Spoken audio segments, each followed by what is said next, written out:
Good day, everyone. I'm actually here today to do a review of the Ring Doorbell. This is the Ring Doorbell, the first generation.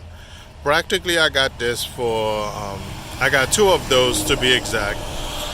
Don't mind the noise because I'm in a busy street. My house is in front of a busy street, and there's going to be cars driving by, so you'll be able to hear a lot of noise coming from that.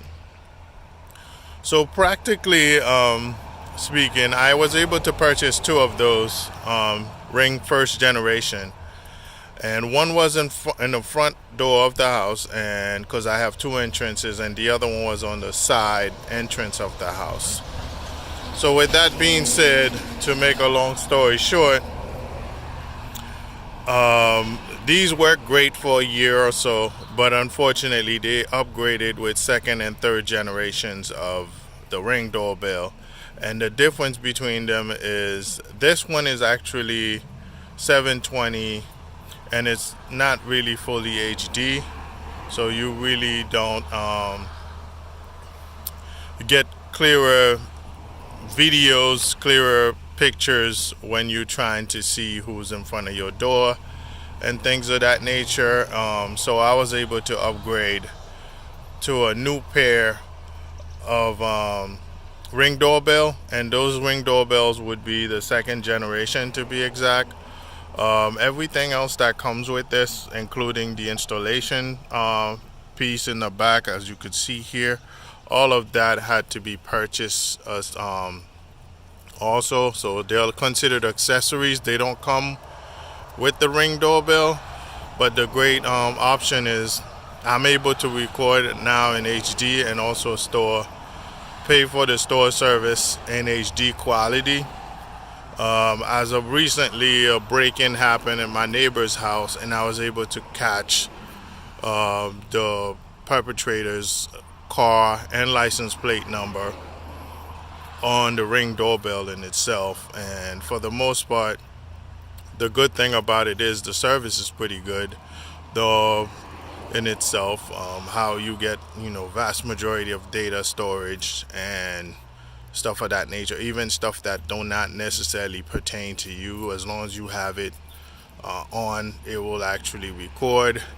My next step in this is to actually purchase the solar panels for these so they can actually charge automatically, because these are battery charged, so I have to take them out every 3 to 4 months or so to fully charge them again. So I want to bypass that and purchase a couple solar panels and actually attach them in the back of this, because they have the attachment for that, in order for it to continuously be charged when the battery is low. So that's also a good option.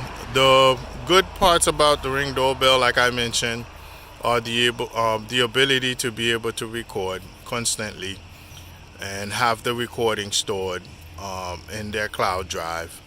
And you pay a small fee for that. I don't know what it is now, but I was locked in at a price a year ago. I believe my price was $199 per month.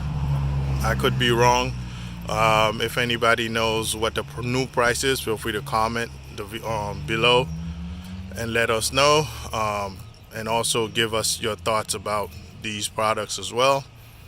And if you also have any experience with the solar panels for these products, also let us know. That'd be greatly appreciated, because I'm looking to invest into that as well. That's the next step of my investment into Ring security, to be honest with you.